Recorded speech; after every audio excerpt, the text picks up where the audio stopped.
Bom dia a todos, sejam todos muito bem-vindos a mais uma reunião científica do Grupo de Anestesia Regional da Unifesp.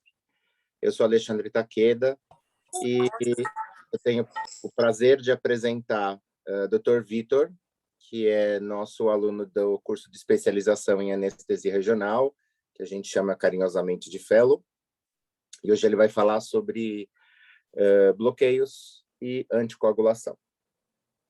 Vitor, a palavra é toda sua. Bom dia, gente, tudo bem? Vou começar a pegar minha tela aqui. Qualquer intercorrência, vocês me avisem aí, qualquer coisa, tá bom? Bom, prazer, meu nome é Vitor, eu sou médico anestesista e sou, nesse ano, Fellow em Anestesia Regional aqui pela Unifesp. Quem me orientou a preparar essa aula foi o Dr. Alexandre Takeda, aula de anestesia regional e anticoagulação. Então, vamos começar. Eu acho que todo mundo aqui já esteve de plantão alguma vez e recebeu ali um aviso cirúrgico da vascular, que ia chegar para a gente um paciente diabético, hipertenso, tabagista, já com doença arterial periférica, para fazer uma amputação transtibial na urgência. E aí, quando a gente olha a prescrição desse paciente, a gente vê que ele está em uso contínuo de insulina, losartana, lodipino e AS clopidogrel, última dose ontem, por exemplo. E aí a gente se pergunta, que técnica anestésica a gente vai utilizar? A gente vai fazer uma anestesia regional? A gente esqueceu ali dos guidelines, vai fazer um bloqueio de neuroeixo? A gente vai optar por uma anestesia geral e uma analgesia multimodal, né?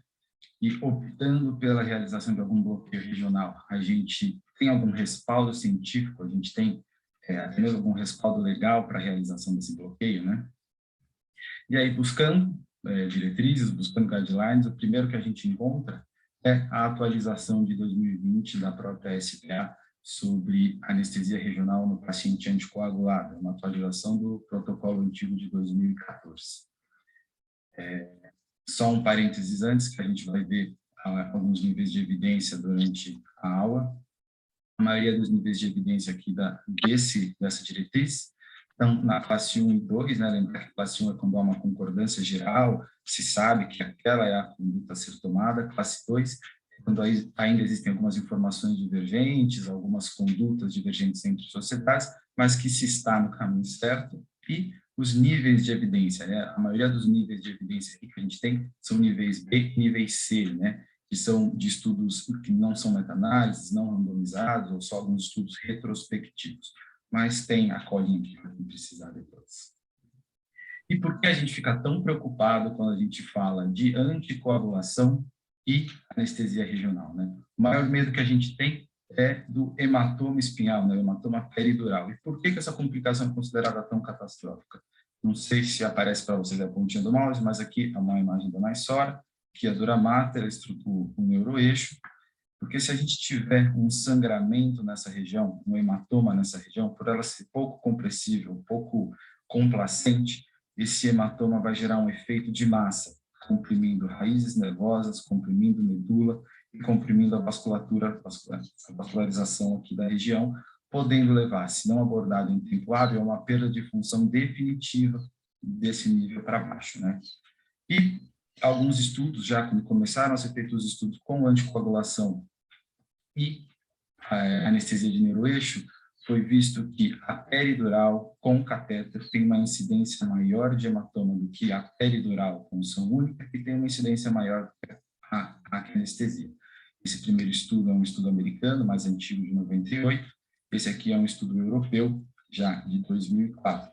Mas mostrando que quanto maior a manipulação do neuroeixo, maior eu abordo essa estrutura, maior o meu risco de hematoma, tá bom? E agora, em relação às medicações propriamente ditas, né, vamos começar primeiro com os antiagregantes plaquetários.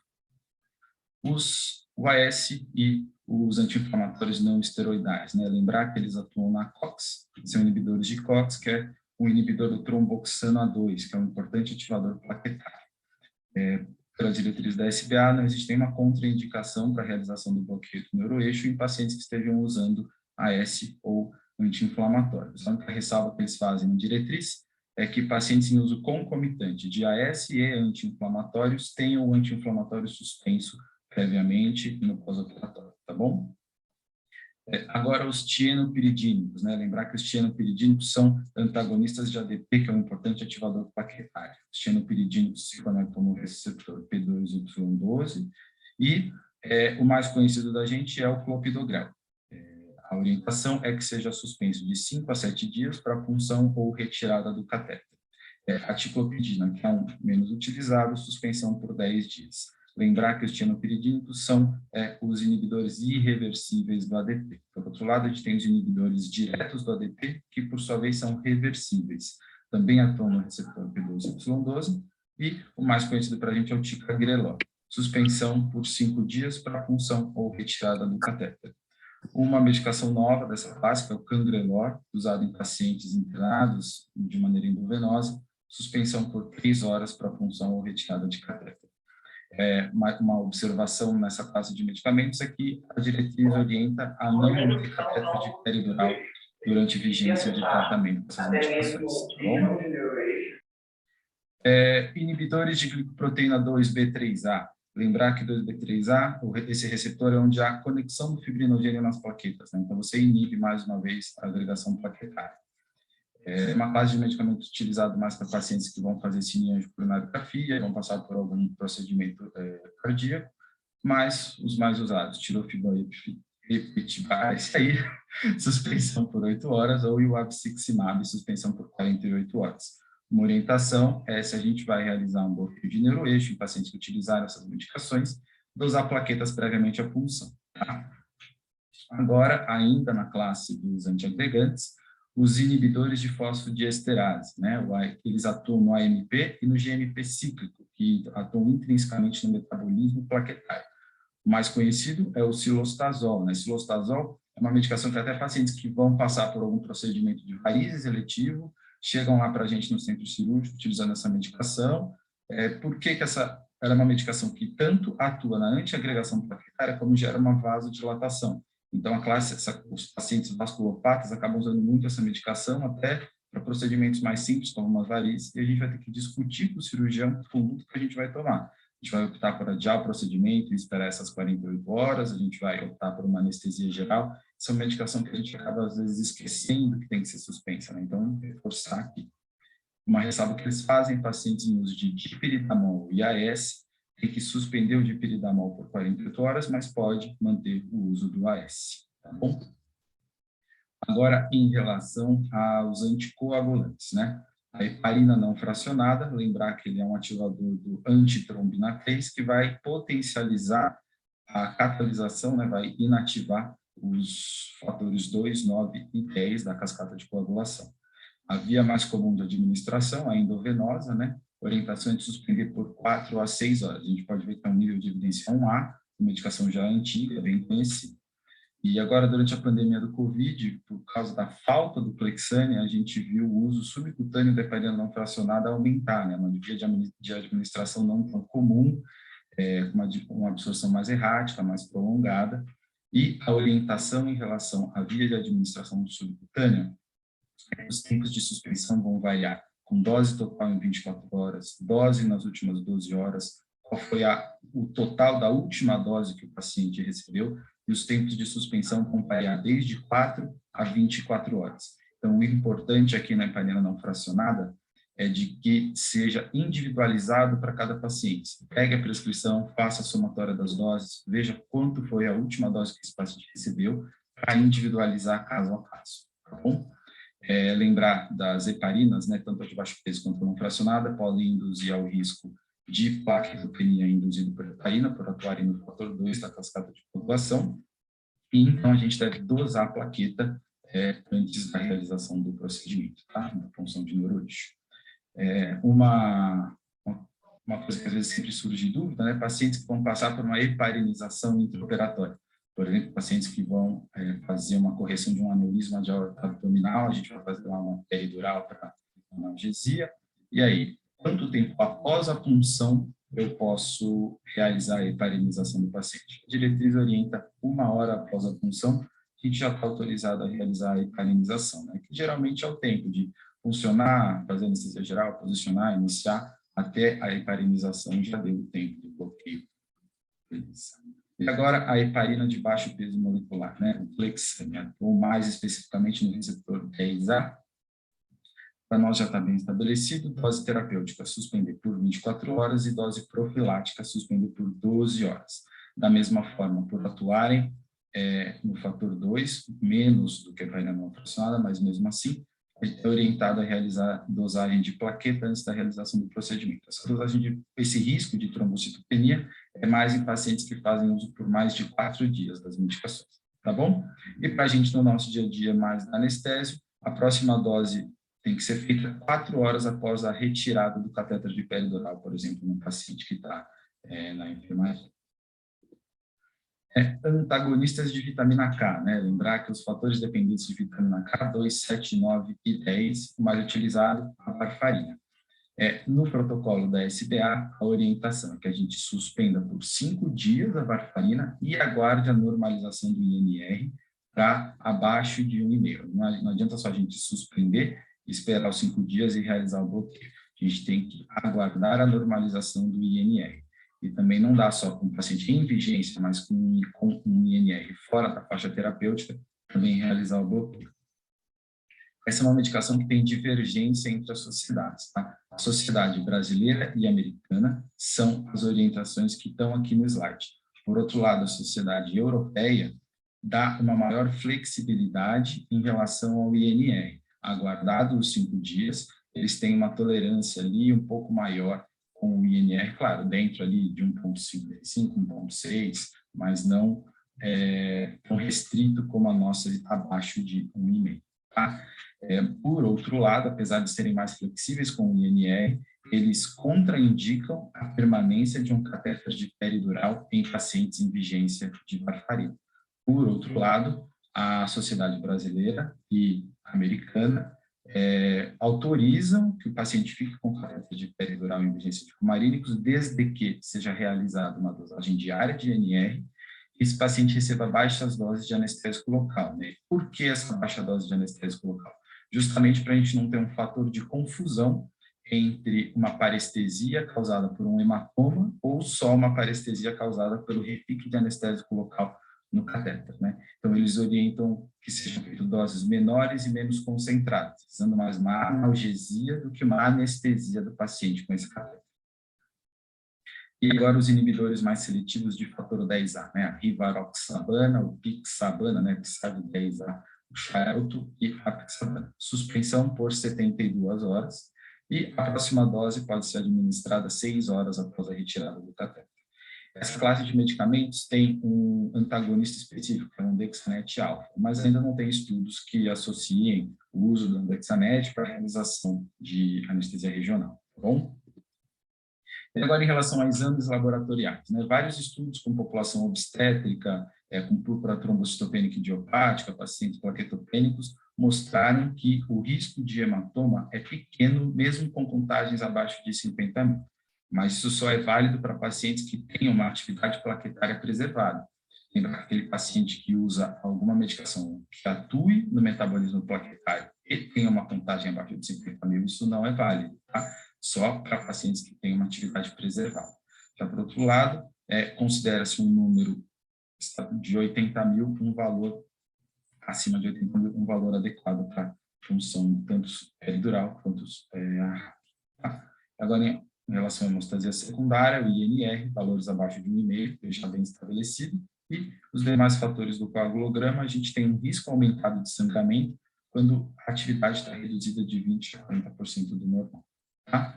Agora, só uma observação que eles fazem também na diretriz, fitoterápicos, né? Ginkgo biloba, alho e ginseng, são fitoterápicos que atuam no metabolismo plaquetário, né? Na agregação plaquetária, mas mesmo assim não tem nenhuma contraindicação para a realização do bloqueio. E em relação aos bloqueios periféricos, né, o que a diretriz da SBA traz para a gente? Ela afirma que ainda existem poucos estudos para determinar condutas, né? Tal bloqueio com tal medicação tem que ser tanto tempo, tal medicação contraindica qualquer tipo de bloqueio.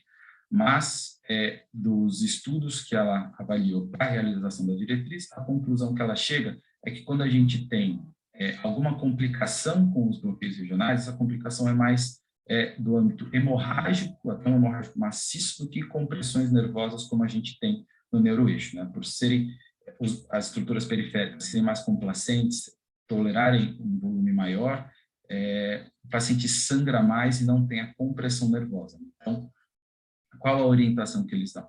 Bloqueios profundos, a gente tem que seguir as mesmas indicações de neuroeixo, os mesmos tempos de pausa, os mesmos tempos de espera. Tá? E em bloqueios superficiais, eles orientam a avaliar o risco-benefício de realizar aquele bloqueio, considerar a compressibilidade do local de punção e orientam também para, tanto no intra como no pós-operatório, que a gente atente para sinais de sangramento no local de punção. Tá? E eles trazem também agora uma atualização de 2020 que, estando disponível, recomenda-se o uso da ultrassonografia para reduzir o risco de punção vascular inadvertida. Né? Então, a gente já sabe que com ultrassom a gente tem uma visualização dinâmica das estruturas vasculares, a gente tem uma visualização dinâmica do corpo, da agulha, da ponta da agulha, a gente sabe aonde a gente está entrando, né? Então, eles orientam que, tendo o ultrassom, utilizar tanto para as duas classes de bloqueio, eles não especificam bloqueio periférico e superficial, isso, tanto para uma classe quanto para outra, para utilizar o ultrassom. E aí, quando a gente vai pesquisar outras diretrizes, outras sociedades, a gente encontra a diretriz da Sociedade Americana, uma atualização de 2018. E o que ela traz para a gente? Em relação à anestesia de neuroeixo, as mesmas orientações da SBA. Tá? E em relação à anestesia regional, né, os bloqueios de plexo periféricos, a única coisa que ela traz de diferente é no corpo da diretriz, um compêndio de 32 relatos de casos de complicações anestésicas pós-bloqueio. Eu vou trazer alguns para a gente já dar uma olhada aqui. Mas, em relação aos tempos, bloqueios superficiais e profundos é a mesma coisa. A única coisa que ela não traz é a orientação do uso do ultrassom, quando disponível. Tá? E agora, eu separei alguns dos principais relatos de caso, alguns dos mais graves que pauteiam a decisão da Sociedade Americana. Tá? Esse aqui é um hemotórax maciço pós-bloqueio supraclavicular de uma paciente de 35 anos que ia fazer uma ressecção de tumor de rádio. Essa paciente, durante o intraoperatório, começou a se queixar de dor torácica, que evoluiu com dispneia, e na UTI fizeram uma drenagem, fizeram raio-x, viram um velamento, drenagem de tórax, quase 1,5 litro de sangue, foi transferida para a UTI, recebeu concentrado de hemácias. E aí, quando a gente vai no corpo do trabalho, isso aqui é do próprio trabalho, a gente vê que o bloqueio supraclavicular foi realizado com a técnica de parestesia, usando marcos anatômicos. No entanto, só foi possível a parestesia após a terceira tentativa. Então, ficaram ali cutucando a paciente até conseguir a parestesia. Né? Agora, o próximo caso é um hematoma de parede intestinal pós-bloqueio ilio-inguinal para apendicectomia numa menina de 6 anos. Durante a realização da apendicectomia, a equipe cirúrgica encontrou esse hematoma, essa aqui é uma foto do próprio trabalho, e realizou a ressecção, anastomose, a criança evoluiu sem intercorrências, e aí quando a gente vai mais uma vez no corpo do artigo, a gente vê que foi usada a técnica de marcos anatômicos, utilizando os 2 cliques, os 2 POCs, né? Mais uma vez sem ultrassom. Esse aqui é um caso grave também, uma traqueostomia pós-paciente que recebeu um bloqueio de gânglio estrelado, estava recebendo bloqueios sequenciais, e após o 4º bloqueio, evoluiu com dor cervical, dispneia, precisou passar por uma traqueostomia de emergência, e quando a gente, mais uma vez, vai no corpo do trabalho, isso aqui é do texto do próprio trabalho, a gente vê que foi utilizada a técnica paratraqueal anterior, então, mais uma vez, sem o uso da ultrassonografia. Essa aqui é uma paciente que recebeu um bloqueio femoral e um poplíteo para retirada de um projétil de membro inferior esquerdo, evoluiu com uma parestesia constante no pós-operatório, fizeram um hematoma, aqui identificaram, isso aqui é um hematoma do próprio trabalho, um hematoma, e precisou ir para a cirurgia, encontraram um hematoma intraneural de mais de 10 centímetros. Quando a gente vai no próprio texto, no próprio título do trabalho, a gente vê que foi um bloqueio guiado por estimoplex, tá? E uma paciente que já tinha deficiência de fator 11. Mais uma vez, não utilizou ultrassom. Esse aqui é o quadro mais grave, o caso mais grave que traz lá na diretriz, foi uma paciente que foi a óbito pós-bloqueio de plexo lombar. Apesar de ter sido guiado por escopia com contraste, a paciente acabou tendo um hematoma retroperitoneal importante, que na necrópsia encontraram cerca de 3 litros, né? Ué, mas se a gente teve se o bloqueio foi guiado, né? O que causou esse sangramento? Quando a gente vai lá no corpo do artigo, a gente encontra que essa paciente fazia uso de clopidogrel, que tinha sido descontinuado só 3 dias antes do bloqueio, né? Não respeitando o que a gente hoje tem como tempo de 5 a 7 dias. E aí, o que a gente pode concluir desses trabalhos que são apresentados, né? Quando a gente tem alguma complicação em relação à anticoagulação e bloqueios regionais, essas complicações são de natureza hemorrágica, né? Porque, como eu já falei, é uma região mais complacente, é uma região mais elástica, então tolera um sangramento maior sem complicações de compressão nervosa. E nesse trabalho, nessa diretriz americana, todos os 32 trabalhos, né, que eu não mostrei todo aqui, mas todos os 32 trabalhos, nenhum foi guiado por ultrassom. Todos por marcos anatômicos associados ou não com neuroestimulador. Tá? E aí, quando a gente vai pesquisar trabalhos que associem anticoagulação, bloqueio regional com ultrassom, a gente encontra um trabalho publicado em 2017, aqui pela disciplina de anestesiologia da Unifesp, onde há uma série de casos de pacientes, tanto anticoagulados, duplamente agregados e anticoagulados, pacientes com displasia sanguínea, pacientes com INR completamente fora da faixa terapêutica, 5,87, que receberam bloqueios periféricos, respeitando a diretriz da SBA, né? E guiados por ultrassom. A gente pode ver que todos esses pacientes, nenhum evoluiu com hematomas ou sangramentos, e nenhum apresentou déficit neurológico, compressão neurológica por sangramento pós-bloqueio, mostrando mais uma vez que quando utilizado por pessoas que conhecem a técnica e capacitadas no treinamento do aparelho, a ultrassonografia adiciona uma segurança muito grande e muito importante ao procedimento, tá bom? Trazendo até segurança para a realização de pacientes crônicos, aqui um INR de 5,9 praticamente, tá bom? A aula de hoje era mais ou menos isso, para fazer uma revisão das medicações, dos tempos de bloqueio, os trabalhos que pautaram as decisões das sociedades, tá bom? Fico aí à disposição para discussão e para comentários.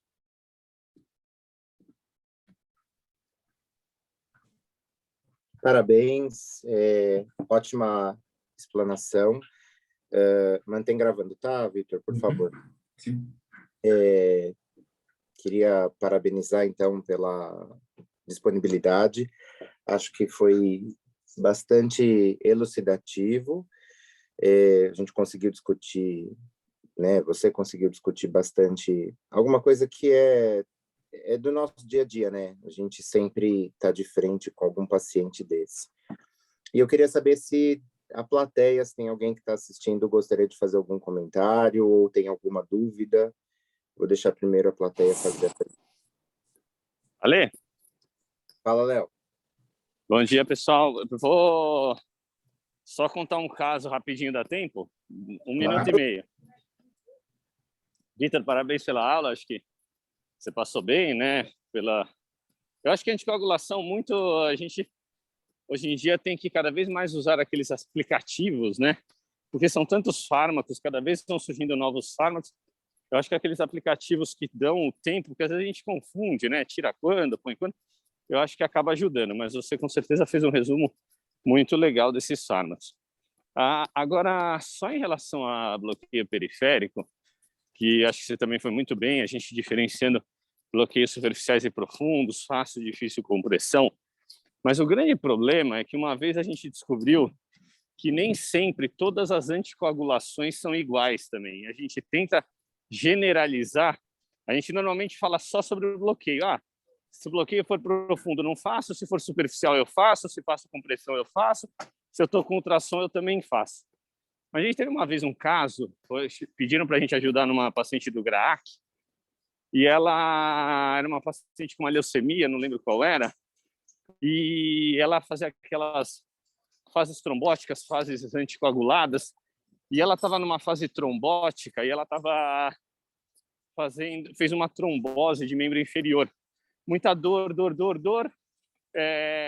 a vascular abordou, depois ela trombosou de novo, E aí eles pediram para a gente fazer um bloqueio para ela. De tanta medicação para a dor que fizeram, ela rebaixou, entubaram, e aí pediram para a gente fazer um bloqueio. E aí a minha dúvida é que ela estava neutropênica, eu estava com medo da parte de infecção, eles falaram que não tinha problema, e eles estavam com medo da fase da coagulação, porque eles estavam anticoagulando ela. E eu falei, não, isso aí fica tranquilo, isso aí não tem problema nenhum de todo esse raciocínio que você mostrou na aula. Fui lá, fomos num sábado de manhã, a gente fez um ciático e deixou um catéter no ciático fossa poplítea.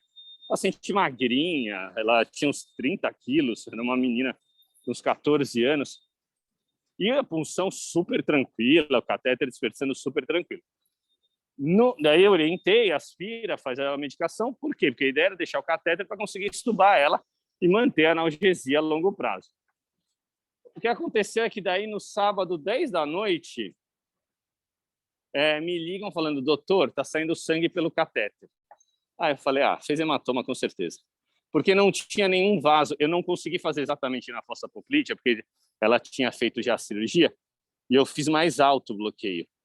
E aí eu vim aqui para o GRAAC, eu aspirava, vinha pelo catéter, sangue. E ela estava sangrando de todos os lugares, porque eles anticoagularam ela demais. E aí eu peguei ultrassom e vi, tinha um hematoma enorme na região do catéter e do nervo, né? Então, a primeira ponto é isso, né? Apesar dessas recomendações, aquele caso em específico era um caso de uma paciente muito instável da parte de coagulação e ela realmente fez um hematoma. Mas depois, o interessante foi a continuação do caso, e aí acho que a diferença do neuroeixo. O que a gente fez? Eu não tinha o que fazer na hora, eu falei, faz um compressivo, quando ela melhorar da parte da coagulação, saca o catéter. No dia seguinte, no domingo, era umas 5 da tarde, me chamaram e falaram, doutor, não está saindo mais sangue pelo catéter, podemos fazer a medicação? Aí eu voltei lá e eu vi que realmente o hematoma tinha melhorado, e aí eu peguei soro primeiro para ver a dispersão, estava lá no lugar legal, e depois eu injetava xilo com vaso, e fiquei observando 1 hora ela, e não teve repercussão nenhuma. O que a gente fez? Deixou o catéter lá. E aí ela ficou com o catéter, apesar de ter feito o hematoma regrediu, ela melhorou da coagulação, ela foi estubada e ficou depois 1 semana ainda com esse catéter. Mas só para mostrar que, assim, apesar de a gente tentar também generalizar uma conduta para a periferia, baseado no nervo, a gente também, às vezes, tem que avaliar um pouquinho melhor o paciente, né? Porque uma coisa é um AS clopidogrel, uma coisa é essa menina numa leucemia, numa fase maluca da coagulação.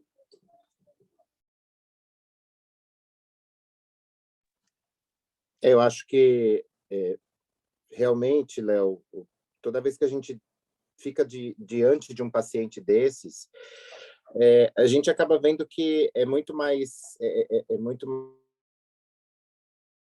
preto no branco, né? Não existe 100% dos nossos casos vão ser aquilo que a literatura está escrevendo, e a gente vai eventualmente enfrentar coisas super variadas como esse caso. Então, esse caso aí seu é uma particularidade que muitas vezes, se for olhar aí na literatura, pode ser que ela seja um conjunto de coisas, né? Um conjunto de situações aí. E realmente,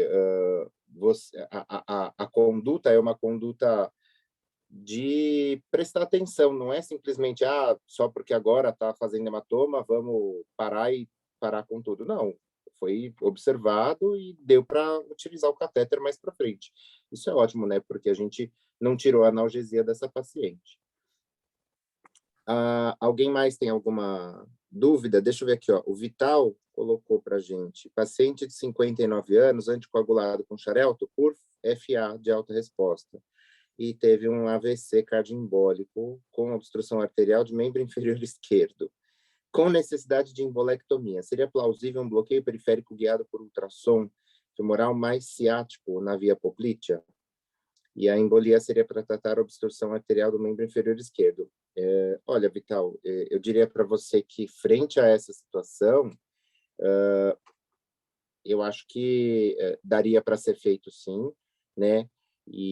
Mas eu diria, além disso, não é simplesmente porque estamos usando ultrassom que eu acho que seria plausível. A gente tem que prestar atenção se a sua destreza com o uso do ultrassom, a visualização da ponta da agulha 100% do tempo, né? Se isso se isso vai ser respeitado. Mas eu acho que é possível fazer sim. Mais alguém tem alguma pergunta? Só vou fazer um adendo aqui em relação ao caso do Léo. Na diretriz americana, no corpo do trabalho, eles falam de um relato de uma série de casos, de 10 casos de pacientes que receberam um bloqueio do nervo femoral e ficaram com catéter no pós-operatório para analgesia e anticoagulados, né?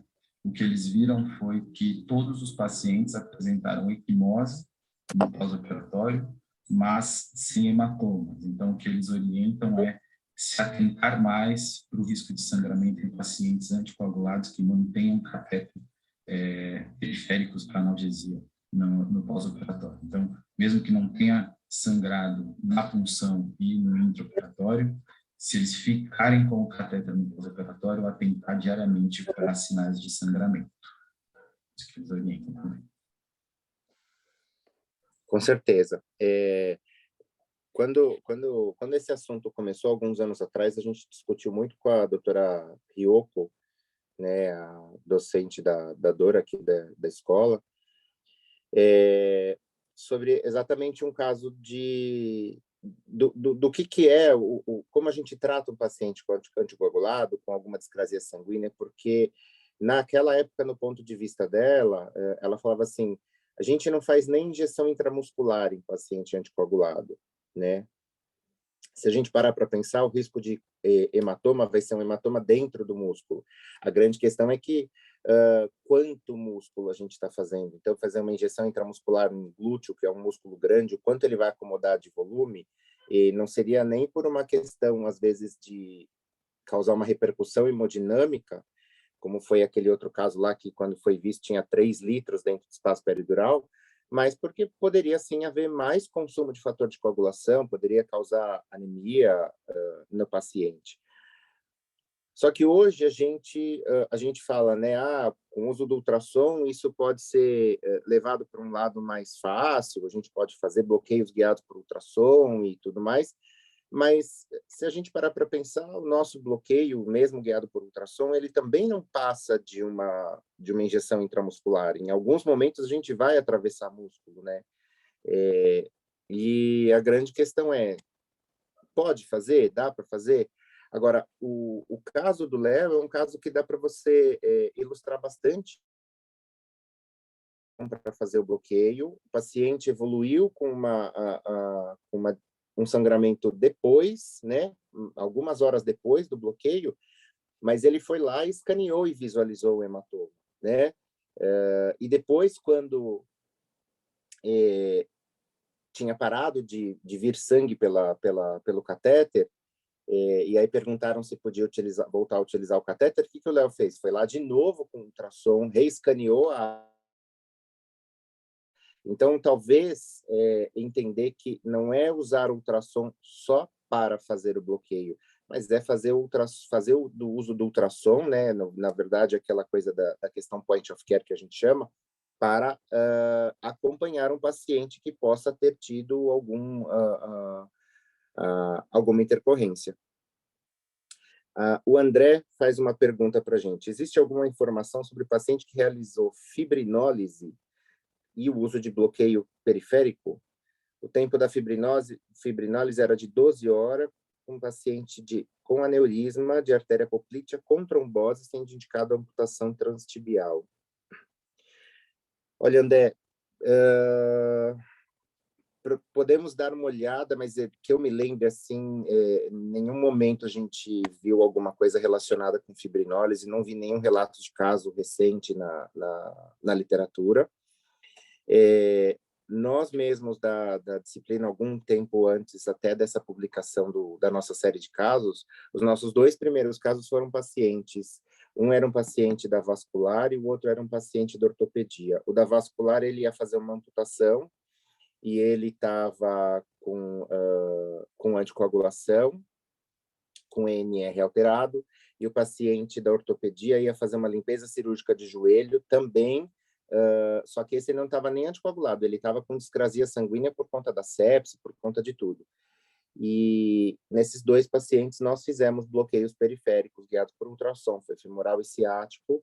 Esses pacientes foram avaliados algumas horas depois, não teve nenhum problema. Com relação à parte da amputação transtibial, eu já conversei muito com o vascular a respeito disso, porque eu falo para eles, mas e a questão de sangramento, né? E eles falam, mas o vaso está na nossa mão, a gente vai efetivamente fechar esse vaso, né? Nós vamos fazer hemostasia. Então, para a amputação poderia ser um problema, mas o próprio vascular entende a situação que ele está de frente.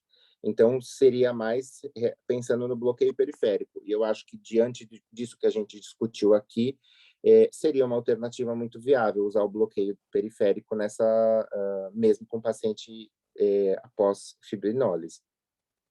Eu não vejo por que não fazer. Vitor, mais alguma consideração? Alguém tem mais alguma pergunta? Bom dia. Taqueda, me escuta? Sim. PC que tá falando. Então, primeiramente, Vitor, parabéns aí, cara. Eu acho que, consegui assistir a aula toda aqui, vi que, foi bem sucinto, né? Para algumas pessoas pode parecer que anticoagulação é um tema básico, mas o avançado é o básico bem feito. Você não pode parar lá na frente, quando você quiser fazer um bloqueio paravertebral, você ficar pensando se aquele cara tomou algum anticoagulante, você deve fazer ou não, mesmo sabendo fazer esse tipo de bloqueio, por uma coisa que às vezes parece simples. Então, o sistema não foi à toa que começou com física e ultrassom, agora a gente está revendo a anticoagulação, para a gente poder sedimentar aquilo que talvez seja, né, de uso, não necessariamente só para anestesia regional, como para tudo. Os protocolos, né, eu concordo com tudo que o Takeda falou a respeito da discussão dos casos, né. Para falar a verdade, o Léo, quando ele optou por deixar o catéter, a paciente estava entubada. Eu acho que, se não me engano, era isso, nesse caso lá do GRAAC. Né? Talvez a paciente, ali, pelo fato de estar entubada e não passar nenhuma sintomatologia, você talvez aguardasse mais. Se ela estivesse falando com dor, tivesse com algum dor, alguma parestesia, será que a conduta seria mantida? Eu não estou questionando de forma alguma. Eu acho que eu teria, é o professor doutor Leonardo. Agora, o que eu quero dizer é o seguinte, né? Avaliar cada caso um caso. Os protocolos, eles não servem para engessar a conduta, né? Mas somente para engessar aquela conduta que é totalmente fora daquilo que a gente acredita. E avaliar cada caso um caso, né? Toda vez que uma coisa é o paciente que tomou anticoagulação por algum motivo de saúde, outra coisa é o paciente que já tem um déficit, se não me engano, teve um artigo que foi colocado que o paciente já tinha um déficit do fator. Então, essas são coisas que são coisas diferentes. E, independente de tudo, né, como o Takeda também falou, usar a ultrassom não só para fazer anestesia regional, mas também um controle desses casos, né? O Zolar ficou observando o hematoma, se regrediu, se não regrediu, e o resultado foi realmente bem satisfatório.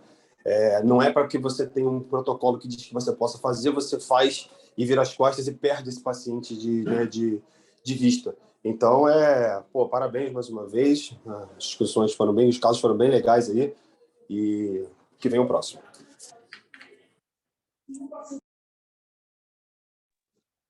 Perfeito. Excelente colocação, PC. A gente tem que avaliar todo o caso realmente muito particularmente, né? Não dá para a gente só seguir conduta e bora Brasil.